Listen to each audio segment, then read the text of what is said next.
dengan menjamperkan ini. Ya, 24 volt menyala, ada tegangan. Ini berapa ini? 12 volt juga keluar tegangan. Atau pada bagian sekunder terjadi hubung singkat, misalnya dioda short. Itu bisa menyebabkan power supply tegangan masuk tapi output tidak mau keluar. Halo dan apa kabar teman-teman semua? Kita berjumpa lagi dalam teknik siden. Bermacam-macam teknik ada di sini tentunya. Video kali ini kita ke belajar ya. Jadi kita ke belajar elektronik praktis episode yang kedua. Di episode yang kedua ini kita nanti akan belajar untuk mengenal atau mengetahui cara kerja dari power supply, dan juga kita akan belajar untuk menganalisa kerusakan power supply. Untuk teman-teman yang belum bergabung dengan teknik siden, silahkan bergabung untuk masuk ke komunitas mengejar pintar. Oke, simak video ini, kita belajar bersama-sama dari awal sampai akhir, jangan di skip. Bila teman-teman berkenan, silahkan tekan like, subscribe, dan berikan komen-komennya. Oke, kita belajar. Ada trafo besi, ada switching. Yang mana dulu ini? Trafo, switching, trafo, switching, trafo, switching, trafo dulu saja. Ini ada trafo kecil, ini trafo non CT. Jadi ada bagian primer dan sekunder. Ini primer dan ini sekunder. Ini ada lagi trafo agak besar ini trafo CT. Ini bagian sekunder dan ini bagian primer. Bagian primer adalah yang mendapat tegangan input 220 volt, dan bagian sekunder adalah yang mengeluarkan output sesuai yang kita butuhkan. Karena ini sama, saya gunakan yang ini saja. Gambaran sederhana dari sebuah trafo non CT adalah seperti ini. Jika ini 0 ini kita jadikan sebagai ground, maka output yang ini itu akan mengeluarkan tegangan, tapi hanya satu fase saja. Sedangkan untuk trafo CT itu bisa mengeluarkan tegangan, misalnya 0 ini kita jadikan sebagai ground, maka 15 volt ini akan keluar tegangan tapi fasenya berbeda. Contoh paling sederhana dari sebuah power supply adalah seperti ini. Ini dari trafo non CT, diambil tegangan 0 dan 6 volt. Pada pin 6 volt ini diberikan satu buah dioda, kemudian diratakan dengan sebuah elko. Jika digambar skemanya itu seperti ini.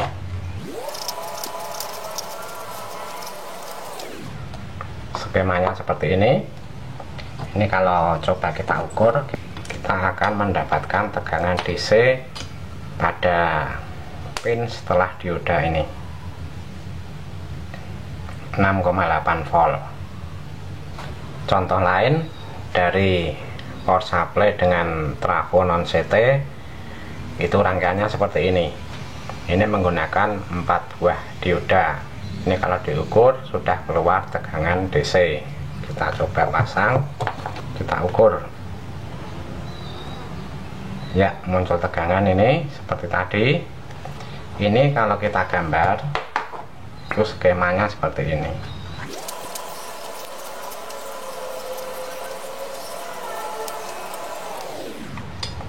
Dioda 4, kapasitor. Lalu bagaimana dengan yang menggunakan trafo model CT seperti ini? Model CT banyak digunakan pada power amplifier yang menggunakan tegangan simetris, jadi tegangan plus kemudian 0 atau ground, dan tegangan minus. Trafo CT ini yang pertama saya membuat power supply dengan output DC yang tidak simetris, jadi hanya mengeluarkan 0 dan plus. Ini seperti ini, 2 buah dioda dan 1 buah kapasitor. Ini kalau kita gambar itu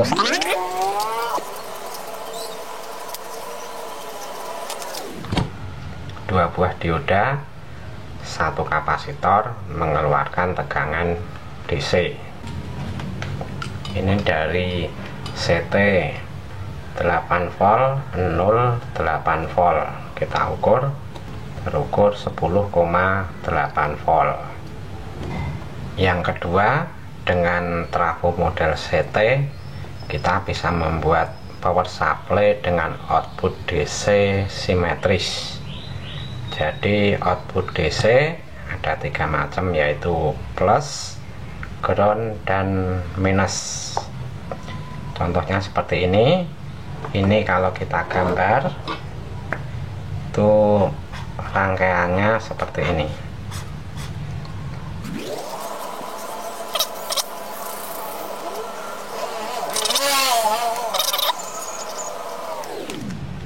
Output yang didapat plus, ground, dan minus. Kita ukur pada kabel hijau dan kabel oranye, muncul tegangan plus 10,82. Kalau kabel hijau ke kabel putih terukur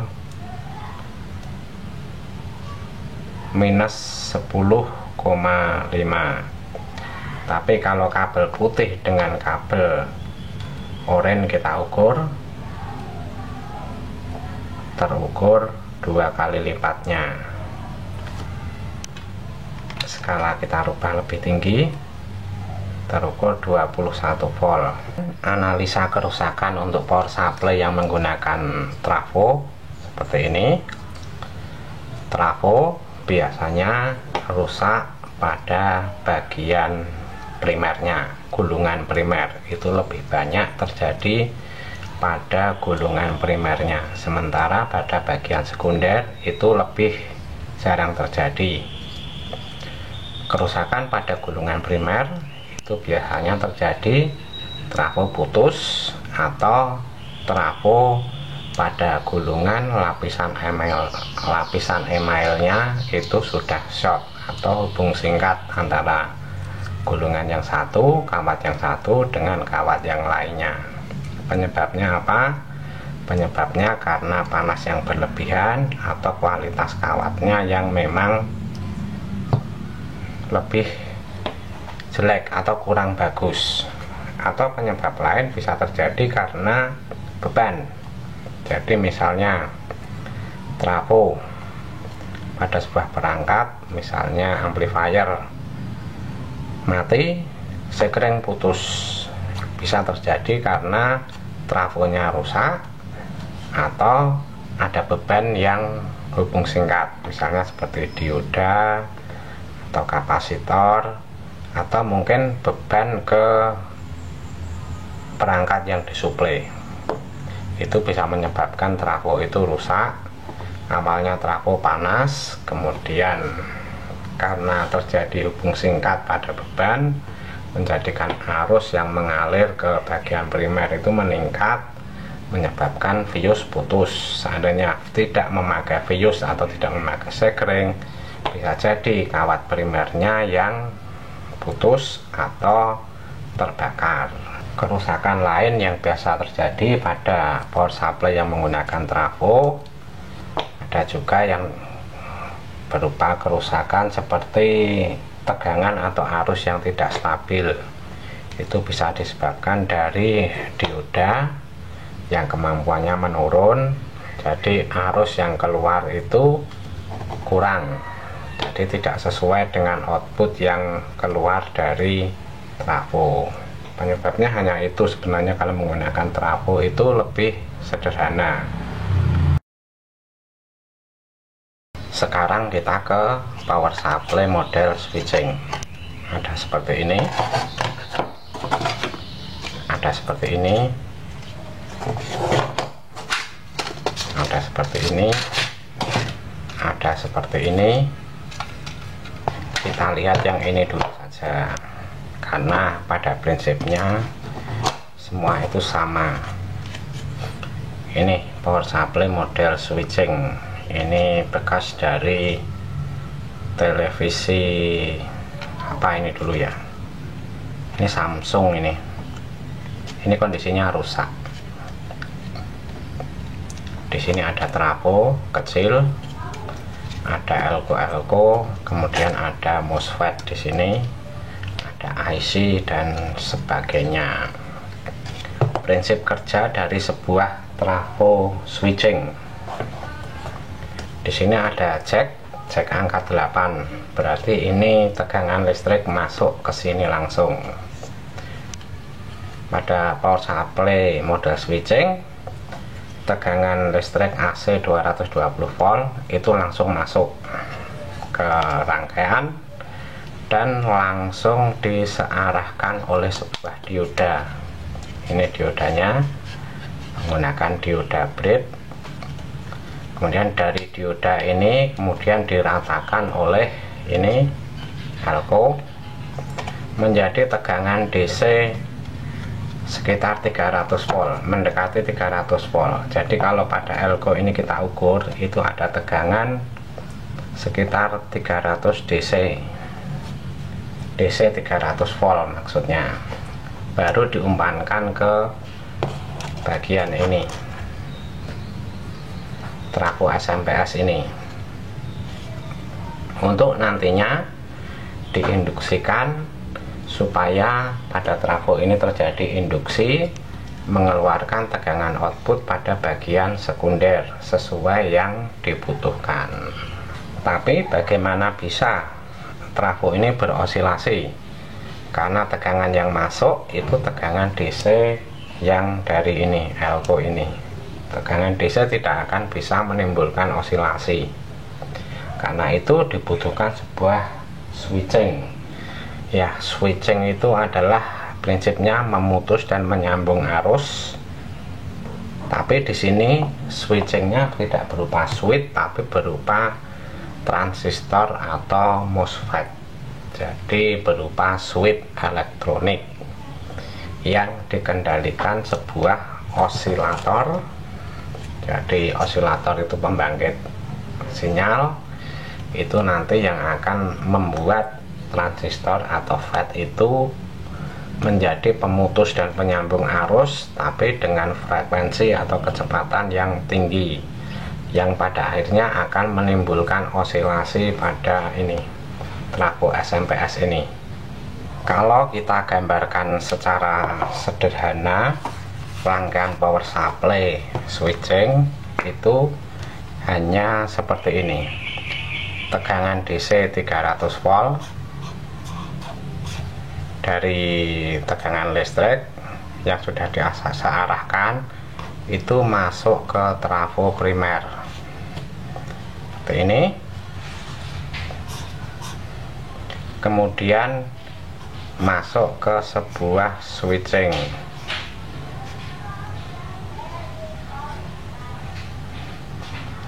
Dan ada bagian yang melakukan trigger. Ini sekunder, tegangan sesuai yang dibutuhkan. Trafo, switching, dan trigger. Switching itu adalah berupa transistor atau MOSFET, sementara trigger itu adalah berupa osilator atau PWM. Namun pada perkembangannya sebagian produsen komponen sudah menjadikan bagian switching dan bagian osilator itu menjadi satu dalam sebuah integrated circuit, menjadi sebuah komponen seperti ini. Ini di dalamnya sudah ada switching dan osilatornya, hanya dibutuhkan komponen pendukung seperti resistor dan kapasitor. Kembali ke modul ini lagi. Pada sebuah modul power supply model switching itu dibagi menjadi dua bagian, yaitu primer dan sekunder. Pada bagian primer itu biasanya disebut bagian hot, dan bagian sekunder itu bagian cool. Terkadang tertulis pada PCB ada tulisan hot area dan cool area. Itu artinya bagian hot itu kalau tersentuh itu istilahnya nyetrum, jadi kita bisa tersengat listrik. Sementara bagian cool itu kalau kita sentuh itu tidak apa-apa, walaupun yang kita sentuh itu bagian ground, tapi kalau kita menyentuh bagian ground yang ada di bagian hot itu kita akan tersengat. Jadi kita harus hati-hati. Seiring dengan perkembangan teknologi, canggihnya teknologi, produsen akhirnya merancang sebuah power supply yang menggunakan sistem suspend. Jadi ini bertujuan untuk efektivitas penggunaan daya. Jadi contohnya seperti ini power supply dari TV LCD merek LG. Ini menggunakan sistem suspend. Jadi ketika TV ini mulai dihidupkan, dicolokkan ke listrik, itu power supply tidak langsung bekerja dalam kondisi maksimal. Dia hanya mengeluarkan tegangan untuk standby saja, yaitu 5 volt atau 3,3 volt. Nanti power supply baru akan on 100% ketika bagian pada soket ini biasanya ada tulisan power on, itu mendapat informasi dari mikrokontrol untuk mengaktifkan power supply. Jadi ketika dalam kondisi standby, power supply itu hanya mengeluarkan tegangan 5 volt. Contoh lainnya lagi, power supply yang menggunakan sistem suspend itu seperti ini. Ini dari TV proyeksi merek Sony 70N ini. Ini menggunakan sistem suspend. Pada soket ini tertulis ada tegangan standby 7 volt. Jadi ketika ini dihidupkan, listrik dicolokkan, itu tegangan yang keluar dari power supply hanya 7 volt saja. 100% hidup itu harus menunggu dulu informasi dari mikrokontrol, dari mainboard untuk menghidupkan power supply ini bekerja secara maksimal. Televisi tabung Polytron ini sudah ada sistem suspendnya ini. Jadi ini ketika TV dalam kondisi standby, tegangan power supply yang keluar itu hanya setengah dari yang dibutuhkan. Jadi misalnya tegangan 115 nya itu hanya keluar sekitar 60 volt. Kita akan buktikan cara kerja dari power supply yang menggunakan sistem suspend. DC voltmeter ini saya hubungkan ke tegangan output 24 volt. Di sini juga ada tegangan sebesar 12 volt dan ada tegangan 5 volt. Sementara yang 5 volt itu adalah ini 5 volt yang bersifat standby. Saya ukur pada ini terukur 5 volt. Kemudian ini 12 volt masih 0, dan juga ini 24 volt 0. Ini 24 volt kalau ada menyala ini. Saya akan hidupkan dengan menjamperkan ini. Ya, 24 volt menyala, ada tegangan. Ini berapa ini? 12 volt juga keluar tegangan. Tapi kalau 5 volt trigger yang terhubung ke power on ini saya lepas, ini akan mati. Ya, seperti itu cara kerjanya. Termasuk power supply komputer ini sudah menggunakan sistem suspend. Jadi ini sudah terhubung ke listrik 220 volt, tapi belum hidup selama ini triggernya belum ada trigger untuk menyatakan bahwa ini on. Saya hubungkan ya, ini menyala, kipas berputar, tegangan keluar itu 12 volt, terukur 11,2, dan pada multitester ini 5 volt, terukur 5,2. Saya lepas akan mati. Saya trigger kembali, menyala. Sementara model power supply yang tanpa suspend seperti ini, ketika listrik dicolokkan akan langsung menyala. Ya, ini menyala 12 volt. Atau seperti ini juga tanpa suspend, bekas dari TV LED 15 in, langsung menyala 12 volt. Kita ke analisa kerusakan. Saya ambil contoh ini power supply dari mainboard Samsung. Seandainya ini mainboard Samsung ini mati, outputnya tidak mengeluarkan tegangan pada bagian sekunder, apa yang harus kita lakukan? Kita harus memastikan dulu ini mati dalam kondisi aliran listrik tidak masuk, atau ini mati tapi aliran listrik masuk, dalam arti aliran listrik masuk tapi power supply tidak bekerja. Ketika power supply ini mati dan aliran listrik itu tidak masuk, maka yang kita periksa adalah pertama, pastikan sekring. Ini kita ukur sekring atau fuse ini apakah putus atau tidak. Jika sekring ini atau fuse ini putus, maka aliran listrik tidak akan masuk sampai ke rangkaian dan terhenti pada fuse. Penyebabnya apa? Fuse rusak, putus, bisa karena kualitas fuse-nya yang kurang bagus, atau ada bagian yang short atau hubung singkat menyebabkan fuse putus. Langkah awal yang kita kerjakan, mengecek pertama varistor. Varistor akan short ketika power supply ini dialiri tegangan yang melonjak cukup tinggi, akan menyebabkan fuse putus. Jika varistor bagus, kita melangkah ke depan, cek dioda.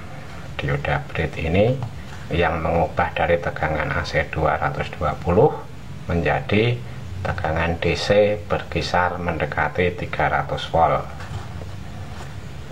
Cek dioda.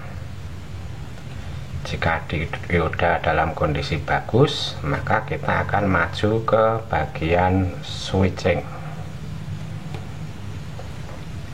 Cek bagian switching, MOSFET atau transistor. Jika ini terukur short, berarti yang menyebabkan putus adalah MOSFET. Tapi tidak cukup hanya dengan penggantian MOSFET, karena MOSFET putus biasanya disertai dengan beberapa komponen lain yang rusak. Kemudian kita beralih ke pengecekan power supply mati atau tidak bekerja tapi aliran listrik masuk. Yang pertama, ukur tegangan DC pada elko besar ini yang berkisar mendekati 300 volt. Jika tegangan ada, lanjutkan pengukuran ke bagian trafo SMPS, karena tegangan yang DC mendekati 300 volt tadi akan terhubung ke trafo SMPS dan terhubung ke MOSFET. Power supply tidak bekerja, tegangan ada, bisa disebabkan bagian dari osilator seperti ini menggunakan IC osilator ini kecil ini tidak bekerja, jadi tidak ada sinyal yang keluar untuk menggerakkan atau men-switching MOSFET ini. Itu bisa terjadi salah satunya. Atau pada bagian sekunder terjadi hubung singkat, misalnya dioda short. Itu bisa menyebabkan power supply tegangan masuk tapi output tidak mau keluar. Bisa komponen pendukung dalam bagian sekunder, termasuk rangkaian umpan balik pada optocoupler. Itu cara pengecekan yang sederhana saja, tapi terkadang tidak semudah itu juga, tapi kita harus teliti untuk mengerjakannya. Yang harus kita ingat, pada bagian power supply ada bagian hot dan ada bagian cool. Bagian yang hot ini kita sentuh, meskipun itu yang kita sentuh adalah bagian ground, kita akan tetap tersengat listrik. Jadi harus berhati-hati. Ya, inilah tadi episode kita yang kedua, belajar elektronik secara praktis. Terima kasih untuk like, subscribe, dan komen-komennya. Dan untuk teman-teman yang belum bergabung dengan komunitas Teknik Siden, silahkan bergabung untuk kita bisa belajar bersama-sama tentang elektronik. Tunggu episode yang berikutnya, tentunya masih seputar dengan power supply, tapi kita akan membahas tentang regulator tegangan. Jadi belajar elektronik praktis episode yang ketiga tentang regulator tegangan. Oke, terima kasih.